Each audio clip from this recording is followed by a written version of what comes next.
Hello વિદ્યાર્થી મિત્રો, બરાબર મજામાં હશો?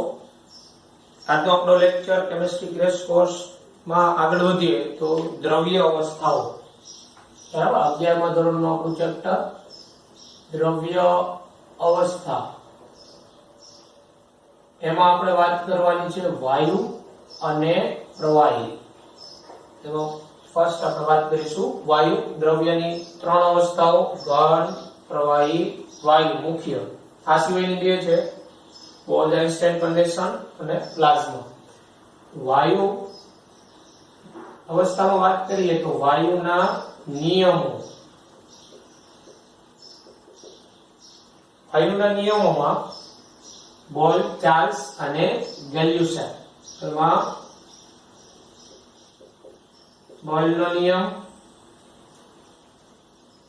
અચળ તાપમાને કોઈ પણ નિશ્ચિત જથ્થા વાયુનું દબાણ વિના વ્યસ્ત પ્રમાણ હોય. P ચલે છે 1/V. અચળ ટેમ્પરેચર, P ચલે છે 1/V. તેથી આપણે અહીંયા કહી શકાય PV = K અચળ. જો વાયુનું દબાણ P1 હોય, કદ V1 હોય, અંતિમ દબાણ P2 અને V2 હોય તો P1 V1 = P2 V2 કહી શકાય. એટલે કોઈનું શરૂઆતનું દબાણ આપેલું હોય, શરૂઆતનું કદ હોય, અંતિમ દબાણ હોય તો અંતિમ કદ મેળવી શકાય. બરાબર છે. આ ઉપરાંત અહીંયા આપણે PV = K આપેલું છે, બરાબર. હવે એમાં ગ્રાફિકલ રિપ્રેઝન્ટેશન ની વાત કરીએ, બોયલના નિયમ આધારિત આલેખો. તો આલેખમાં વાત કરીએ તો P વર્સિસ V નો આલેખ કોઈ નિશ્ચિત તાપમાને આ રીતે વક્ર જોવા મળે. નિશ્ચિત તાપમાને V વધે, દબાણ ઘટે. આ કોઈ 200 કેલ્વિને હવે તાપમાન વધારો, આ કોઈ 400 કેલ્વિને તાપમાન વધારો, બરાબર. આ કોઈ 600 કેલ્વિને. એટલે જેમ જેમ તાપમાન વધતું જાય એમ વક્ર અપ થતો જાય, પણ જે તે નિશ્ચિત તાપમાને P ચલે છે 1/V. આ P વિરુદ્ધ V નો આલેખ છે. એવી રીતે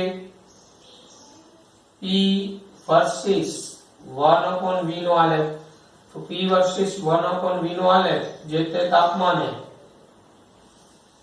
આ રીતે સીધી રેખા મળે. આ T1 તાપમાન હોય, આ કોઈ T2 તાપમાન હોય, આગળ વધતું જાય P વર્સિસ 1/V. કારણ કે P ચલે છે 1/V, P વધે 1/V વધે, બરાબર. આ ઉપરાંત બોલ રૂલ્સમાં PV વર્સિસ P નો આલેખ. તો જે તે અચળ તાપમાને PV અચળ જ હોય, કે તે નિશ્ચિત તાપમાને P * V અચળ, બરાબર. હવે અહીંયા આપણે આ PV = K છે. તો PV = K માં બંને બાજુ log લઈ તો log P plus log V = log K. અહીંયા આપણે લખી શકાય log P - log V plus log K, બરાબર. log P - log V plus log K. આ સમીકરણ y = mx plus c પ્રકારનું છે. અહીંયા log P, બોયલના નિયમમાં log P versus log V નો આલેખ, એનો ઢાળ નેગેટિવ આવે. આ પ્રકારેનો આલેખ આવે અને સ્લોપ જેનો આવે એ નેગેટિવ આવે, ઋણ આવે. log P versus log V બોયલના નિયમ, બરાબર. પછી આ ઉપરાંત એનું differentiate form PV = K. Differentiate form વિકલિત સ્વરૂપ એ પણ તમને વિકલન છે આવડે છે, એના ઉપરથી આપણે એનું ક્લિપ ફોર્મ દર્શાવી શકીએ. આ રીતે differential form of Boyle's law. Differentiate form of Boyle's law. Boyle ના નિયમનું વિકલિત સ્વરૂપ. તો અહીંયા આપણે જોઈએ PV = અચળ અહીંયા P into dV plus V into dP is equal to 0 થાય. આના આપણે કહી શકીએ P dV is equal to minus V dP. તેથી આના પરથી આપણે કહી શકીએ કે dP by P is equal to minus dV by V. તો આનું ડિફરન્શિએટ ફોર્મ થયું બોલ રૂલ્સ આધારિત. આ ઉપરાંત ઘનતા અને દબાણ વચ્ચેનો સંબંધ કેવો હોય તો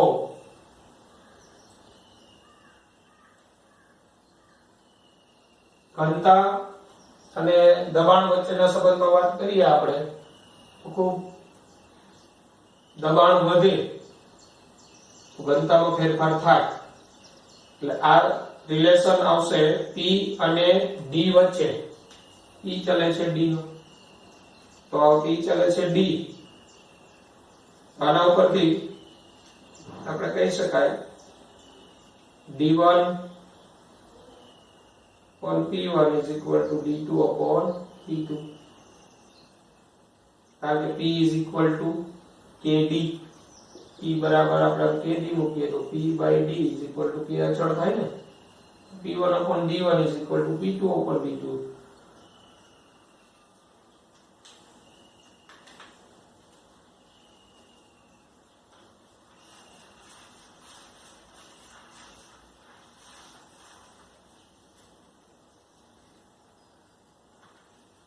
એટલે આના ઉપરથી આપણે કહી શકીએ કે ઊંચાઈ ઉપર જઈએ કે એલ્ટિટ્યુડ ઉપર પહાડી વિસ્તારમાં તો ત્યાં દબાણ ઘટે એટલે ઘનતા ઘટે એટલે વાયુનું વજન ઘટી જાય એટલે ખબર હોય તો શ્વાસોશ્વાસની ક્રિયામાં તકલીફ પડે. બરાબર છે. પછીની વાત કરીએ વાયુના નિયમોમાં તો ચાર્લ્સનો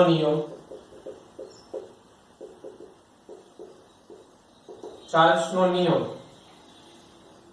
અચળ દબાણ ત્યારે નિશ્ચિત જથ્થાના વાયુનું કદ તેના નિરપેક્ષ તાપમાનના સમપ્રમાણમાં હોય. આ નિયમનું કથન એવું પણ છે અચળ દબાણે નિશ્ચિત જથ્થાના વાયુનું કદ મૂળ કદ 0°C તાપમાનથી 1°C તાપમાન વધારવામાં આવે ત્યારે એના અસલ કદના 1/273 ના ભાગ જેટલું વધે 1/273 જેટલું વધે. એટલે ટૂંકમાં એવું કહેવાય કે VT is equal to V0 plus V0/273 to T. V0 માંથી સામાન્ય કાઢી લ્યો. બરાબર. તો અહીંયા V0 1 plus 1/273 into આ T આવી જાય. આ જે થઈ જાય VT equal to V0 આ 273 plus T upon 273 અને આના માટે T મૂલ્ય એટલે અહીંયા આપણે B0 લખી નાખીએ 273.T એટલે કોઈ શરૂઆતનું કેરેક્ટર છે T. એટલે VT બરાબર 273 plus T એટલે T by 273 V0. હવે V ચલે છે T. બરાબર. ચાર્લ્સના નિયમમાં V ચલે છે T. તેથી આના પરથી કહી શકાય V1 upon T1 equal to V2 upon T2. આ ઉપરાંત એના ગ્રાફ V versus T આ રીતે સીધી રેખા મળે. કદ વધે તાપમાન વધે. બરાબર. અને ચાર્લ્સના જે નિયમમાં V is equal to KT આવેલું બંને બાજુ log આપો તો log V બરાબર log T plus log K. આ સમીકરણ y બરાબર mx plus c પ્રકારનું છે. આનો સ્લોપ આપણે દર્શાવ્યું પોઝિટિવ આવે log V versus log T તો પોઝિટિવ સ્લોપ આવે. Slope equal to positive. બરાબર. V વર્સિસ T નો આલેખ અને log V versus log T નો ગ્રાફ.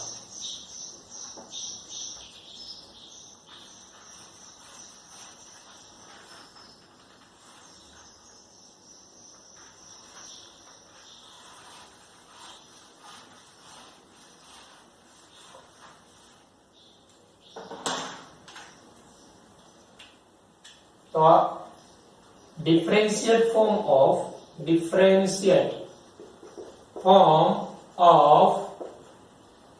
ચાર્લ્સ લો, એટલે ચાર્લ્સ ના નિયમનું વિકલિત સ્વરૂપ.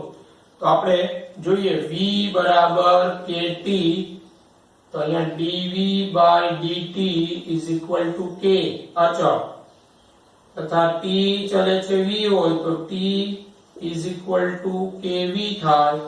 તો અહીંયા dt by dv is equal to k અચળ થાય, તથા v by t is equal to k. તો v by t is equal to k, v ની સાપેક્ષે વિકલન, તો v ની સાપેક્ષે વિકલન કરો તમે તો 1/t minus v by t square, v by t square at constant pressure equal to 0. v ની સાપેક્ષે વિકલન. તો આનું ડિફરન્શિએટ ફોર્મ થયું ચાર્લ્સ લો. બરાબર. ચાર્લ્સ લો પરથી આપણે કહી શકીએ કે જેમ તાપમાન વધે છે, વાયુનું કદ વધે છે. બરાબર. v ચલે છે t, એટલે વાયુનું કદ વધે એટલે આપણે ખબર હોય તો જ્યારે હવાની અંદર ગરમ બલૂન છે, ગરમ બલૂન, બરાબર, ગરમ હવા ભરેલો બલૂન, તો એ આ સિદ્ધાંત ઉપર કાર્ય કરે. આકાશમાં એમ નામ ઉડે, કારણ કે v ચલે છે t, t વધે, કદ વધે વાયુનું, અને પરિણામે સરળતાથી એ હવામાં જે ગરમ બલૂન, એ ચાર્લ્સના નિયમ પર આધારિત છે. ત્યારબાદ ગેલ્યુસેટ નો નિયમ. હવે આ જ રીતે તમને આવડે ગેલ્યુસેટ રૂલ્સ. ગેલ્યુસેટ નો નિયમ એમ્ટોન્સ રૂલ તરીકે ઓળખાય, એમ્ટોન્સ રૂલ્સ. ચાર્લ્સ ના નિયમ જેવો જ છે, જ્યાં v ત્યાં આમાં p આવે. બરાબર છે. એટલે અચળ કદ ત્યારે p ચલે છે t, p is equal to kt, તેથી p by t is equal to k અચળ. આનું ડિફરન્શિએટ ફોર્મ પહેલા જેવું જ આપણે લઈ શકાય. તેથી આના પરથી કહી શકાય p1/t1 equal to p2/t2. પેલું શરૂઆતનું દબાણ હોય, શરૂઆતનું તાપમાન હોય, અંતિમ તાપમાન હોય તો અંતિમ દબાણ મેળવી શકાય. p1/t1 equal to p2/t2 પર. આલેખની વાત કરીએ તો આલેખમાં અચળ કદ p ચલે છે t, તો આ રીતે સીધી રેખા મળે. બરાબર. જુદા જુદા કદ હોય, કોઈ નિશ્ચિત કદ v1, v2, v3, બરાબર, તો આપણે v1, v2, v3, v4 તો આ રીતે હોય, v4 greater than v2 greater than v1 આ રીતે. તો કદ વધતું જાય તો આ ગ્રાફ છે આ રીતે નીચે આવતું જાય. બરાબર. તો આ p ચલે છે t, અને આનો log p versus log t નો ગ્રાફ. તો આનો ઢાળ પણ પોઝિટિવ જ આવે, આ રીતે જ આવે, slope positive slope, log p versus log t નો વેલ્યુ સાથે. બરાબર.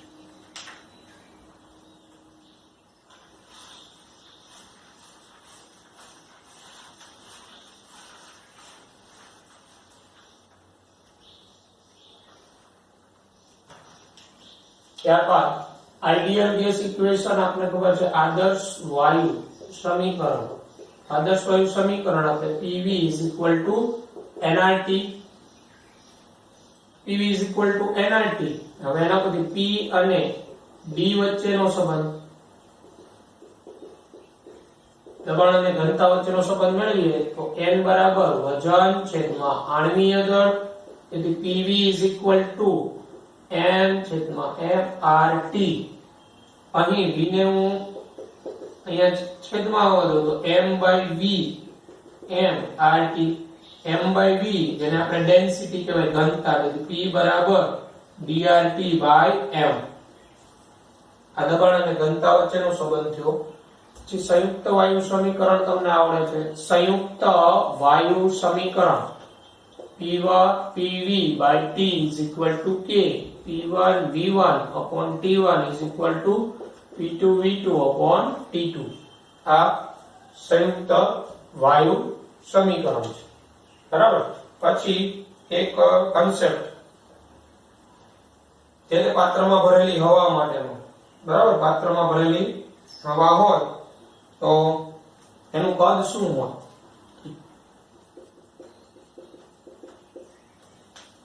જે તે પાત્રમાં ભરેલી હવા અથવા વાયુનું કદ, તો જે તે પાત્રના કદ જેટલું જ લેવાય. 10 લીટરના પાત્રમાં વાયુ ભરેલો હોય, હવા ભરેલી હોય તો એનું કદ 10 લીટર જ લેવાય. બરાબર છે. પછી આપણે એ ગરમ કરવાથી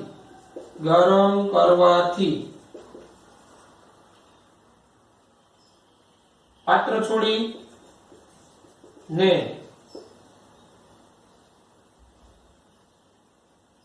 જતી રહેતી હવા વાયુ પાત્ર છોડી કેટલો જતો રહ્યો? તો તમારું જે તાપમાન હોય, બરાબર છે, ગરમ હવાનું કદ જે તે તાપમાન, અને જે તાપમાને તમે ગરમ કરો ત્યારનું કદ માઈનસ છે ને પાત્રનું કદ કરી દેવાનું. દાખલા તરીકે તમે 500 કેલ્વિન ગરમ કરો છો તો 500 કેલ્વિન હવાનું કદ હોય, માઈનસ માંથી પાત્રનું કદ કરી નાખો એટલે કેટલી હવા છે એ એક્સપેન્ડ થઈ ગઈ, પ્રસરણ પામી ગઈ, એ તમને મળી ગઈ.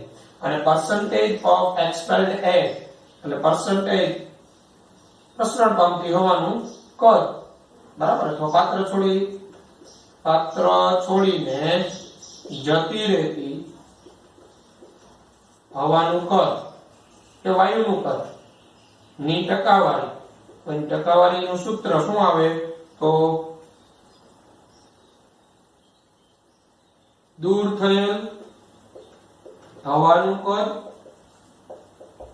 છેદમાં વોલ્યુમેટ્રિક ટેમ્પરેચર, ગરમ હવાનું કદ જે તાપમાને ગરમ કરતા હોય, જે તાપમાને તમે ગરમ કરતા હોય ત્યારે હવાનું કદ, દૂર થયેલ હવાનું કદ ભાગ્યા જે તાપમાને તમે ગરમ કરતા એનું કદ ઇન્ટુ 100, એટલે તમને કેટલી હવા જતી રહી એ મળે. એટલે આ ફોર્મ્યુલા ગત્યનો, બરાબર છે.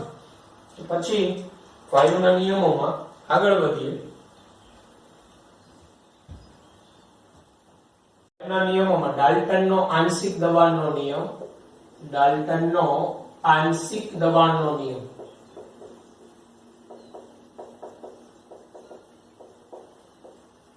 ડાલ્ટનનો આંશિક દબાણનો નિયમ, તો આપણે ખબર છે કોઈ રાસાયણિક પ્રક્રિયા ન કરતા હોય એકબીજા સાથે એવા વાયુનું કુલ દબાણ, એવા વાયુને મિશ્ર કરવામાં આવે ત્યારે કુલ દબાણ તે દરેક વાયુના આંશિક દબાણના સરવાળા જેટલું હોય, પણ ખાસ એકબીજા સાથે પ્રક્રિયા કરતા ન હોય તેવા જ વાયુ માટે લાગુ પડે ડાલ્ટનનો નિયમ. બરાબર છે. એટલે P total = P1 + P2 + P3. આ રીતે ડાલ્ટનનો આંશિક દબાણનો નિયમ રાસાયણિક પ્રક્રિયા કરતા ન હોય તેવા વાયુ માટે, રાસાયણિક પ્રક્રિયા કરતા ન હોય તેવા વાયુ નું મિશ્રણ કરવામાં આવે ત્યારે મિશ્રણનું કુલ દબાણ તે દરેક વાયુના આંશિક દબાણના સરવાળા જેટલું હોય. હવે જે તે વાયુનું આંશિક દબાણ શું હોય? તો જે તે વાયુનું આંશિક દબાણ, બરાબર, તો આંશિક દબાણ એ જે તે વાયુના મોલ અંશ ઇન્ટુ P ટોટલ જેટલું હોય, મોલ અંશ ઇન્ટુ P ટોટલ, શીતળ વાયુના મોલ અંશ ઇન્ટુ P ટોટલ જેટલા. હવે આ ડાલ્ટનના આંશિક દબાણના નિયમનો ઉપયોગ છે એ આપણે કોઈ વાયુ છે પ્રિપેર કરતા હોય અને એનું આંશિક દબાણ મેળવવું હોય તો મેળવવા માટે ઉપયોગી થાય. કઈ રીતે? તો પાત્ર હોય બરાબર, વોટર ભરેલું આ રીતે, તો એ પાત્ર ઉપર એ વાયુને એકઠો કરવામાં આવે જે વાયુ બનતો હોય. હવે શું થાય, અહીંયા જે પાણી ભરેલા પાત્રની ઉપર જે વાયુ એકઠો થાય એ ભેજવાળો વાયુ હોય, એટલે પ્રેશર ઓફ મોઇસ્ચર ગેસ, ભેજવાળા વાયુનું આનું ટોટલ પ્રેશર શું હોય તો એક તો એનું પોતાનું ઇન્ડિવિડ્યુઅલ એટલે ડ્રાય, પોતે dry gas plus P of H2O અને એક્વિયસ ટેન્શન પણ કહેવાય. એક્વિયસ ટેન્શન એટ T અંશ સેલ્સિયસ, એટલે જે તે T તાપમાને બરાબર એક્વિયસ ટેન્શન બરાબર જલીય તાણ અથવા પાણીનું આંશિક દબાણ. હવે P ડ્રાય, આપણે ડ્રાય ગેસ નું મેળવવું હોય તો P dry is equal to P moisture gas minus P H2O, એટલે ભેજવાળો વાયુ હોય એમાંથી આ પાણીનું આંશિક દબાણ બાદ કરી નાખો તો જે કાંઈ ડ્રાય ગેસ હોય એનું તમને આંશિક દબાણ મળે. એટલે આ સૂત્ર આધારિત દાખલાઓ પણ ઉપયોગી, અને એકબીજા સાથે પ્રક્રિયા ન કરતા અને વાયુના આંશિક દબાણ આપેલા હોય P ટોટલ પૂછે ખાલી સરવાળો જ કરવાનો ડાલ્ટનના નિયમ મુજબ. કોઈના આંશિક દબાણ મેળવવાનું હોય P ટોટલ આપેલું હોય તો મોલ અંશ પરથી પણ મેળવી શકો તમે બરાબર, જે તેનું આંશિક દબાણ. ત્યારબાદ પછી આગળ વાત કરીએ તો ગ્રેહામનો વાયુ પ્રસરણનો નિયમ, મોસ્ટ ઇમ્પોર્ટન્ટ ફોર્મ્યુલા ગ્રેહામના વાયુ પ્રસરણના નિયમ આધારિત. તો ગ્રેહામનો વાયુ પ્રસરણનો નિયમ